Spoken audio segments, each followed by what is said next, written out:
tinggal satu, Iran. Dan untuk mengisolir Iran dari negara-negara Islam dan umat Islam di dunia, diisukan di mana-mana bahwa Iran kafir. Ini sebagian dari kaum politisi mengatakan ini ulah Amerika juga. Kalau sudah ke situ, kalau satu waktu ini dipukul, umat Muhammad seluruh dunia tidak ada yang bergerak. Mendoakan pun tidak mau. Buat apa mendoakan orang kafir? Padahal tanda-tanda jangankan tanda kafir, tanda kurang taat pun, tanda kurang bakti pun tidak bisa kelihatan di sana. Orang-orang yang kelihatannya zahirnya sholat 5 waktu menghadap kiblat seperti kita.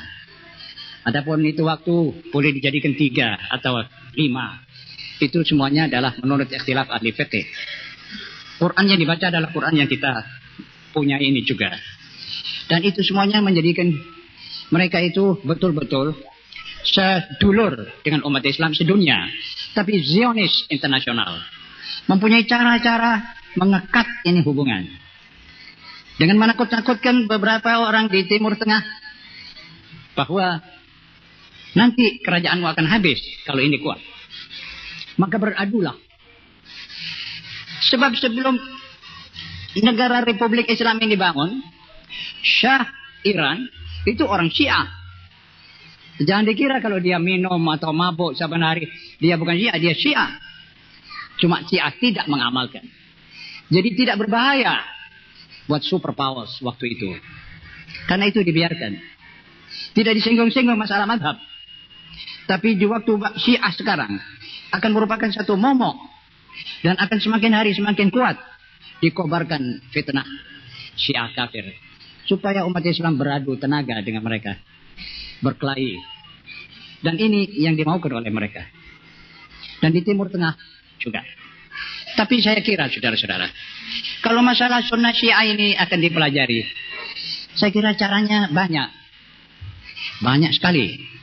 Dan syarat-syaratnya juga cukup bisa diketengahkan. Orang ulama. Dan tidak ada dengki. Tidak ada kemauan untuk menggeser lawan. Tapi kemauan mencari kebenaran. Lain sekali antara orang yang mau mencari kebenaran dengan orang yang mau menjatuhkan lawannya. Mau menang. Itu dia nanti ngotot membawa sesuatu yang tidak pantas pun dia bawa. Dan masalah sunnah Syiah ini apabila ditangani oleh orang-orang yang kebetulan akhlaknya sempit, sopan dan akhlaknya kurang, akan membawa fitnah. Bukan di zaman ini saja, tapi di zaman dulu. Dalam riwayat bahwa pengikut Abu Hanifah, mazhab Hanafi dan mazhab Syafi'i di sekitar Irak dan Basrah berlomba untuk mencari penganut dan pendukung. Waktu itu masing-masing tidak kuat, takut kalah. Itu sebagian yang menamakan dirinya ulama, membawa hadits-hadits palsu untuk menjatuhkan lawannya. Pengikut Abu Hanifah berteriak-teriak di mimbar-mimbar mereka bahwa Rasulullah Shallallahu Alaihi Wasallam bersabda, akan tiba suatu saat di mana ada satu manusia yang mendekati umatku bernama Muhammad ibnu Idris, lebih berbahaya daripada iblis. Siapa itu Muhammad ibnu Idris? Imam Syafi'i radhiyallahu anhu. Begitu penganut Abu Hanifah. Penganut Syafi'i mengatakan bahwa akan datang suatu umat, akan ada di tengah-tengah mereka seorang bernama An-Nu'man, lebih berbahaya kepada umatku daripada syaitan. 2 hadis palsu dilontarkan di gelanggang dakwah. Padahal dua-dua ini mengerti bahwa Rasulullah Shallallahu Alaihi Wasallam bersabda, barang siapa memakai namaku, berbicara memakai namaku, atau berbicara atas namaku, dan dia palsu, maka bersedialah dia untuk masuk neraka. Man kadzaba alayya muta'ammidan falyatabawwa maq'adahu minan nar. Mereka bukan tidak tahu hadis ini, tapi semangat untuk mau menang membuat seperti itu. Itu juga bukan satu cara yang baik. Tapi itu dicatat oleh sejarah Dan catatan itu sungguh menyedihkan hati. Dan catatan-catatan sekarang pun saya kira juga akan menyedihkan hati kita kelak. Kalau 100 tahun lagi atau 200 tahun lagi dibaca oleh anak cucu kita, itu akan menjadikan mereka tidak senang sama sekali. Ma'asyiral muslimin, banyak jalan. Banyak jalan. Yang paling mudah, dua pihak dengan ikhlas mencari kebenaran. Dua mazhab ini dites dengan Quran. Yang lebih dekat dengan Quran, yang lebih benar. Yang jauh, tidak benar.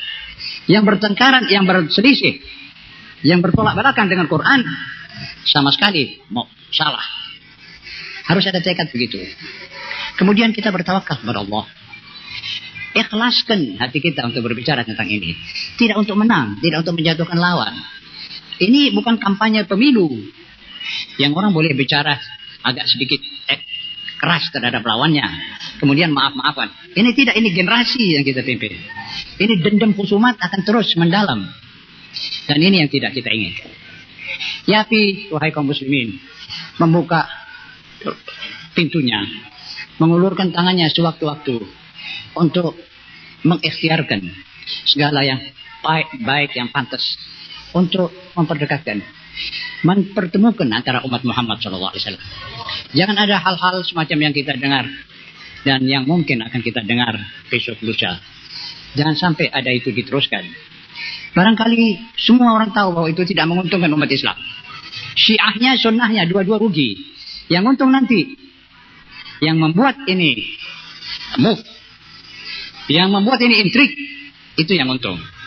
Dan kebetulan bukan muslim. Saya kira tidak seorang pun ingin supaya kaum yang bukan muslim itu untung atas risiko kita, atas risiko persatuan kita dan pondok kita. Bukan saja persatuan terbang, tapi uang terbang. Kadang-kadang di beberapa tempat nyawa terbang. Yang untung lawan. Tak akan ada seorang muslim yang mau menerima keadaan seperti itu. Saya kira sekedar sambutan cukup sekian saja. Nanti akan banyak yang akan berbicara. Mudah-mudahan apa yang saya katakan ini dapat saudara mengerti. Saudara kita lebih awas, lebih waspada, lebih menggunakan akal dan menggunakan hati. Kalau kita bisa bangun malam, bisa berdoa, bisa baca Quran, ini semua nanti insya Allah akan menyebabkan hati kita lebih sabar, lebih tenang, lebih ayam insya Allah subhanahu wa ta'ala. أقول قولي هذا فأستغفر الله العظيم لي ولكم. ربنا آتنا في الدنيا حسنة وفي الآخرة حسنة وقنا عذاب النار. ربنا أفرغ علينا صبرا وتوفنا مسلمين.